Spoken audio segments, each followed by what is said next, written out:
The quantum sensors aboard the observation vessel Eternal Vigilance registered an anomaly that would change the course of galactic history.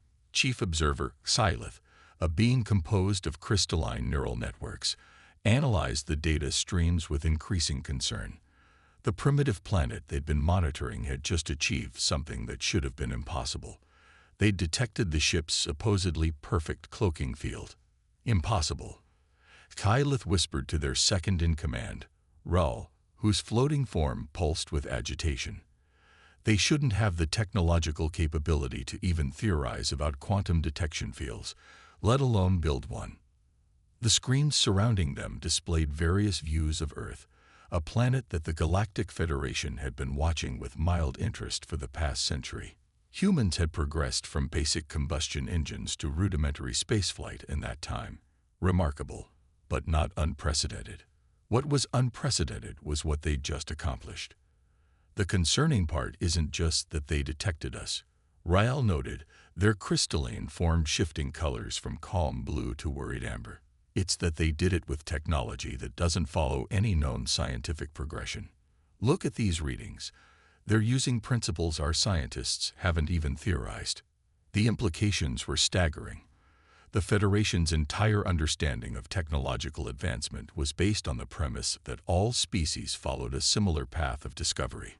Yet here was a species that seemed to leap across developmental stages, finding solutions that shouldn't have been possible with their current level of advancement. Sylith initiated a deep scan of human information networks, something they'd avoided until now to prevent detection. But since that shield had already been breached, there was no reason for continued subtlety. What they found sent ripples of disturbance through their crystalline form. Humans weren't just developing technology. They were doing it in ways that defied the Federation's understanding of learning and innovation. While most species specialized and developed technologies in a linear fashion, humans seemed to cross-pollinate ideas from seemingly unrelated fields. A breakthrough in marine biology would lead to advances in spacecraft design. Observations about social behavior would result in new computer architectures. Send an emergency transmission to the Council. Sylith ordered. Priority Alpha. Tell them. They paused, trying to find the right words to convey the magnitude of what they'd discovered. Tell them we found something unprecedented. A species that doesn't just think outside the box. They don't seem to acknowledge that boxes exist. As the message was being encoded and transmitted, the sensors registered another impossible development. The humans weren't just detecting them now. They were attempting communication. Not through any of the standard protocols used throughout the galaxy, but through a method that somehow combined quantum entanglement with principles of chaos theory in ways that Federation scientists had declared theoretically impossible. They're requesting direct contact, Rael reported, their form flickering with a mixture of fear and fascination. They've included what appears to be a proof of a mathematical concept our theoretical division has been struggling with for centuries. They solved it as a greeting card. Sylith absorbed this information, their crystalline mind racing through the implications. The Federation's standard protocols for first contact were based on dealing with species that followed predictable patterns of development. But everything about humanity suggested they were anything but predictable. Respond to their message, Sylith decided. But first, update the Council transmission. Tell them. They paused again, searching for the right words. Tell them we've discovered a species that treats the impossible as merely a challenge yet to be overcome, and warn them that any assumptions we make about humans will likely be proven wrong before we finish making them. As the messages were sent, Sylith watched the screens showing Earth's cities, its people going about their daily lives, seemingly oblivious to how they were overturning millennia of established galactic wisdom. The humans had detected an undetectable ship, created an impossible communication method, and solved an unsolvable problem, all apparently just to say hello. The implications were both thrilling and terrifying. If this was how humans handled first contact, how would they respond to actual challenges? What would they do when presented with access to advanced technology? And most importantly, what would they do if they ever felt threatened? The Council would need to be very careful in how they proceeded, Because one thing was becoming increasingly clear. Humanity didn't just think differently. They functioned on a level that made the very concept of impossible seem obsolete. In a universe that operated on supposedly immutable laws of physics and technological progression, humans appeared to treat these laws more like suggestions. As the first official response from Earth began streaming in, decoded through their impossible quantum chaos protocol, HFY prepared themselves for what would undoubtedly be the most unusual first contact in Federation history. The message itself perfectly encapsulated everything they'd observed about humanity. We see you up there. We've got coffee and some interesting ideas about hyperdimensional physics we'd love to discuss. Come on down. The age of predictability in galactic affairs was over. The humans had arrived on the cosmic stage, and they'd done it in a way that no one could have anticipated. The question now wasn't whether they would change the galaxy, but how dramatically they would do so. Supreme Commander Dravik of the Hegemony Defense Force stared at the holographic display with his 4 eyes narrowed in concentration. The classified reports from their infiltrators in the Federation Council painted a disturbing picture of human capabilities. While the Federation dithered with their diplomatic approaches and cultural exchange programs, Dravik saw only one logical solution: swift military action. "Show me the simulation again," he ordered, his scaled skin reflecting the soft blue light of the command center. The AI complied, displaying a time-lapse of human technological development over the past century. What should have taken millennia had been compressed into decades. More disturbing still were the patterns, or rather, the lack of them. They're chaos entities, declared strategic analyst Val Noor, her tentacles weaving complex patterns that indicated deep concern. Every other species we've encountered develops technology like a crystal growing. Orderly, predictable, building on established patterns. Humans, they develop technology like a wildfire spreads. The simulation highlighted multiple instances where human development had simply skipped what the hegemony had considered mandatory evolutionary steps. They'd gone from primitive radio to quantum communications without developing several intermediate technologies that the hegemony had thought essential. The Federation believes this makes them valuable potential allies, Dravik said, his voice dripping with scorn. They're blinded by the humans' achievements. They don't see the threat. He gestured to another display, this one showing human entertainment media. Look at their stories, their games, their hypothetical scenarios. Every piece of fiction they create about meeting advanced alien civilizations includes one common theme: humans finding ways to win against superior forces. But sir, interrupted junior analyst Kix, his crystalline form vibrating with nervous energy, isn't that just primitive storytelling? Surely we shouldn't base strategic decisions on their entertainment. Dravik turned all 4 eyes on the junior analyst. Their entertainment is actually a sophisticated modeling system. They call it fiction, but they're really running complex simulations of possible scenarios, training their minds to think in unconventional ways. Even their children's games often involve finding novel solutions to seemingly impossible situations. The command center fell silent as this implication sank in. What had seemed like simple stories suddenly took on a more ominous meaning. Every piece of human media was potentially a tactical exercise in disguise. We've intercepted transmissions from their scientific facilities, Val Noor added, bringing up new data streams. They've already begun theoretical work on technologies that our scientists deemed impossible centuries ago. They're not just approaching problems differently. They're asking questions we never thought to ask. Dravik moved to the central planning table, his massive form casting shadows over the tactical displays. The Federation's approach will give them time to fully analyze our technology, to understand our weaknesses. We cannot allow that. He pressed a sequence of commands, bringing up the hegemony's military deployment charts. We strike first, we strike hard, and we strike before they can fully comprehend what they're facing. But the Federation treaties. Kix began, before being cut off by Dravik's dismissive gesture. The Federation is paralyzed by its own protocols and procedures.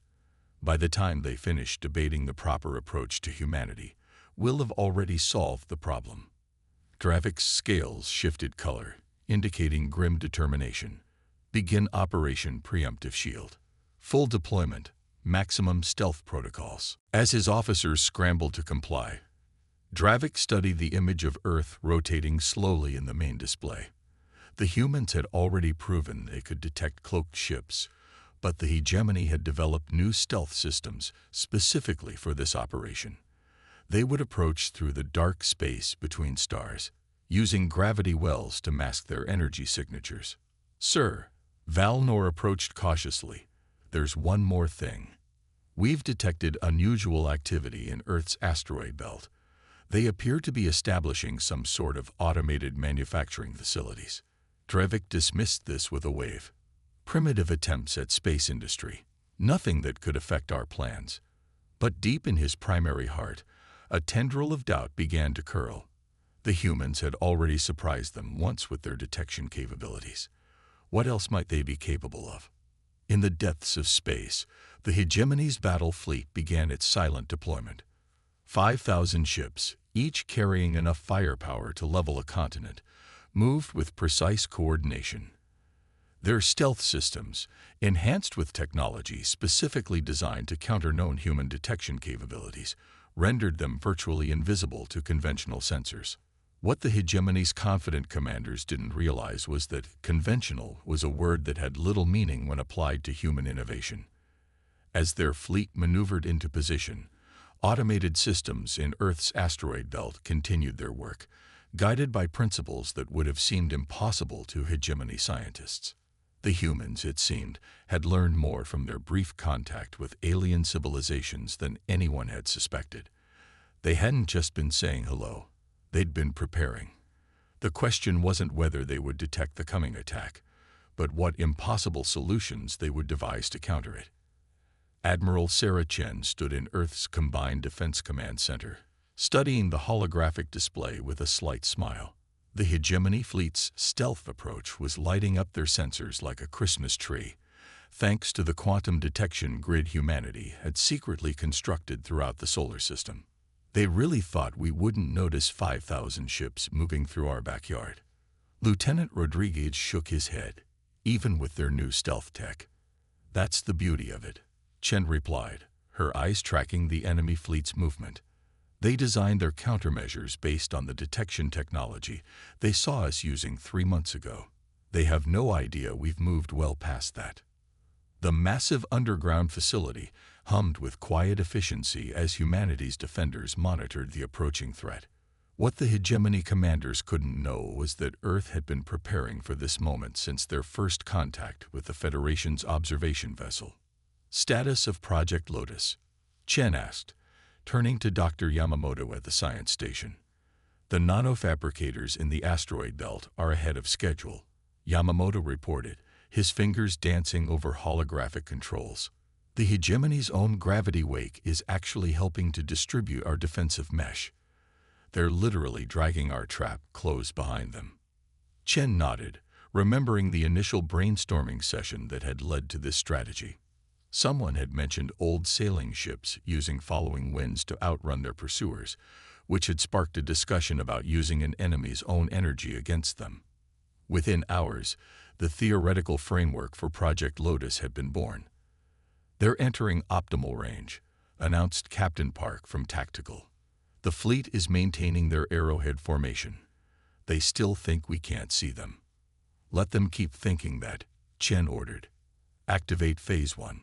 Throughout the solar system, thousands of seemingly innocent communication satellites suddenly synchronized their quantum states. The hegemony fleet, designed to resist conventional electronic warfare, had no defense against what was coming. On the bridge of the hegemony flagship, Supreme Commander Dravik was preparing to launch his attack when his tactical officer reported something strange. Sir, we're detecting unusual quantum fluctuations throughout the system. Before Dravik could respond, every computer system in his fleet simultaneously received the same transmission, a simple text message in all known galactic languages. Your stealth systems are using an outdated quantum encryption method. Would you like to update now? I/N. What kind of primitive psychological warfare is this? Dravik snarled. Launch the first wave. Show these humans what real military power looks like. The hegemony's frontline ships surged forward, their weapon systems powering up. But as they moved to engage, they encountered something unprecedented. The seemingly empty space around them was filled with a nearly invisible mesh of quantum-entangled particles, Project Lotus in its full deployment. Sir, Valnor's tentacles writhed in alarm. Our weapons aren't responding correctly. The targeting systems are. They're being redirected. The quantum state of space itself is wrong. Dravik watched in horror as his fleet's first salvos of energy weapons twisted in impossible ways, their beams curving back on themselves or dissipating into harmless radiation. The humans had somehow created a quantum interference field that affected the very laws of physics within its boundaries. Impossible, he roared. Switch to kinetic weapons. Launch the missile swarms. But the physical projectiles fared no better. The quantum mesh didn't just affect energy weapons. It created microgravity distortions that sent solid projectiles spinning off course. The humans had effectively created a defense system that turned space itself against their attackers. Now, Chen ordered back on Earth. Show them what we learned from studying their propulsion systems. From the asteroid belt, thousands of small objects suddenly detached themselves from the mining operations. These weren't conventional weapons. They were hybrid devices that combined human ingenuity with reverse-engineered alien technology. Each one contained a miniature gravity drive that had been modified in ways the hegemony would have considered impossible.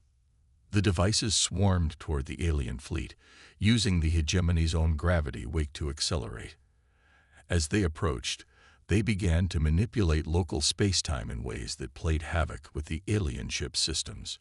Shields flickered and failed as their power plants encountered physics they weren't designed to handle. This is impossible. Dravik raged as his mighty fleet began to fall into chaos. They're primitives. They shouldn't even understand quantum mechanics at this level. Sir, Valnor reported, her voice shaking. We're detecting energy signatures from Earth's direction. They're using our own shield frequencies against us. Somehow they've turned our defensive systems into resonance points for their attacks. The impossible had become reality. Humanity hadn't just prepared for this battle. They had fundamentally changed the rules of space combat. Their solutions weren't based on overwhelming force or superior technology, but on understanding and manipulating the underlying principles of physics in ways the hegemony had never imagined. As his fleet fell into disarray, Dravik finally began to understand what the Federation's observers had tried to warn the galaxy about. Humans didn't just think outside the box. They questioned why the box existed in the first place, then rebuilt it to serve their own purposes. The battle for Earth had begun, but it wasn't proceeding anything like the hegemony had planned, and humanity was just getting started. Dr. Maya Patel stood before the Combined Defense Council, her holographic presentation showing the scattered hegemony fleet attempting to regroup. After their initial defense had proven successful, humanity was ready to show the galaxy that they could do more than just protect themselves. Their technology isn't actually superior to ours, she explained, highlighting specific alien systems. It's just different. They've been refining the same basic principles for millennia, while we've been exploring countless alternative approaches. That's our advantage. The room's attention focused on a new simulation showing humanity's next move. The quantum mesh that had defended Earth was being reconfigured, transformed from a defensive shield into something entirely new. We call it Project Prometheus, Patel continued. We're not just going to beat them. We're going to revolutionize space warfare in the process. Admiral Chen, who had coordinated the successful defense, leaned forward. You're telling me we can actually use their own ship's mass against them? Better than that, Patel smiled. We can use their own understanding of physics against them. They've built their entire civilization on certain assumptions about how the universe works. We're about to show them those assumptions were limited. In deep space, The Hegemony fleet was struggling to establish a new attack formation. Supreme Commander Dravik had abandoned his flagship for a secondary command vessel after the humans' impossible weapons had turned his supposedly impenetrable shields into a liability. Status report, he demanded, his scales now a mottled pattern of stress and rage. 60% of the fleet is still combat capable, Val Nor reported, her tentacles moving in agitated patterns. But sir, we're detecting new quantum signatures from the human forces. They're different from anything we've seen before. Different how? Dravik demanded. Before Val Nor could answer, space itself seemed to twist around them. The humans had taken their understanding of the Hegemony's gravity drive technology and completely reimagined its potential applications. Instead of using gravity merely for propulsion, they had found a way to create localized points where the very fabric of space-time could be manipulated. Throughout the Hegemony fleet, ships suddenly found themselves fighting against their own mass. The humans weren't just attacking them. They were changing the fundamental ways their technology interacted with the universe. Launch the new drones, Admiral Chen ordered back on Earth. Across the solar system, facilities that had been disguised as mining operations revealed their true purpose. Thousands of small craft emerged, each one equipped with technology that represented humanity's unique fusion of their own innovation with reversed engineered alien principles.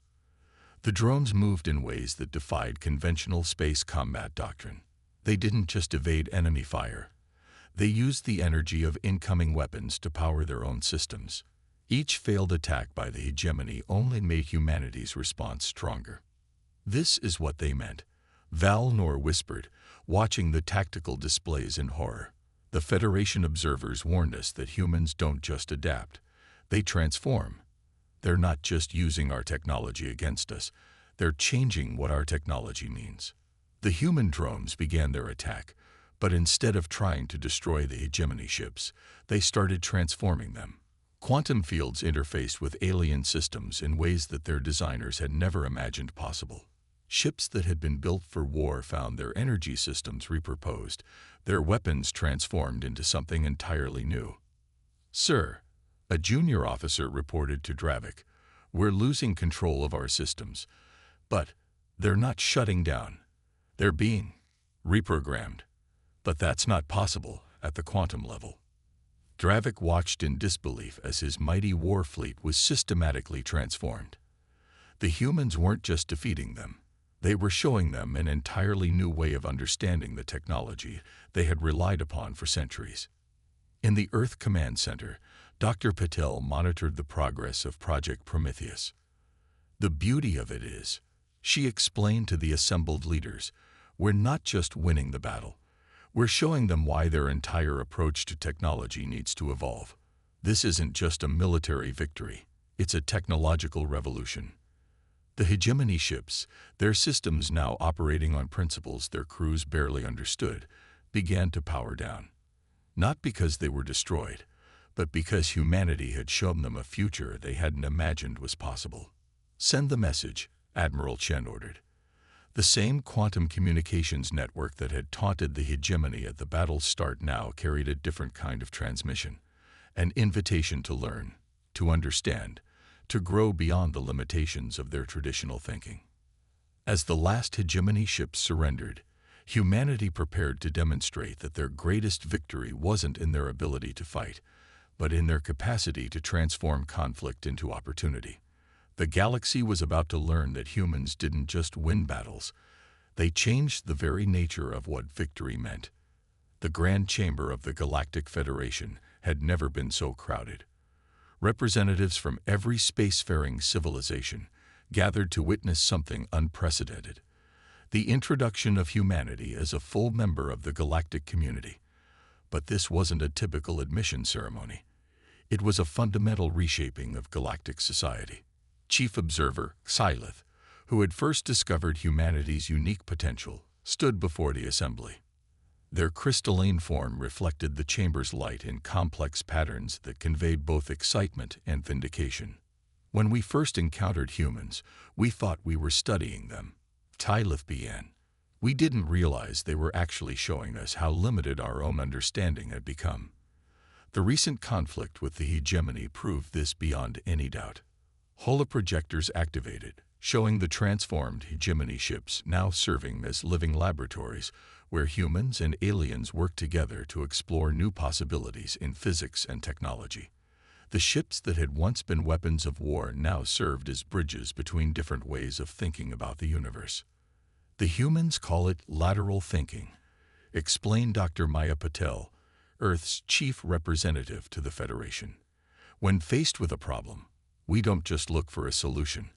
We question the nature of the problem itself. We ask why things work the way they do. And then we ask if they could work differently. The assembly watched in fascination as she demonstrated how humanity had taken standard galactic technology and reimagined its fundamental principles. What had seemed like immutable laws of physics were revealed to be merely one way of interpreting the universe's underlying rules. But perhaps more important than what we did, Patel continued, is what we chose not to do. We could have destroyed the hegemony fleet. Instead, we showed them. And now we show all of you that there are always alternatives to destruction. Former Supreme Commander Dravik, his scales now a peaceful blue-green, stepped forward. The leader who had once sought to subjugate Earth now spoke in its defense. We attacked humanity because we feared their unpredictability. We didn't understand that this very quality, their ability to see beyond established patterns, was exactly what our civilization needed. The chamber erupted in discussion as representatives debated the implications. Humanity wasn't just joining the galactic community, they were transforming it. The Federation's traditional hierarchy of technological advancement was being replaced by something more dynamic, more inclusive. We propose a new structure for galactic cooperation, Patil announced. Not one based on technological superiority, but on the exchange and synthesis of different ways of thinking. Every species has something unique to contribute. Humanity's gift is helping others see possibilities they never imagined. The evidence was undeniable. In the few months since the failed invasion, human collaboration with various alien species had led to breakthroughs in fields that had been stagnant for centuries. The quantum mesh technology that had defended Earth was being adapted for everything from planetary weather control to faster-than-light communication.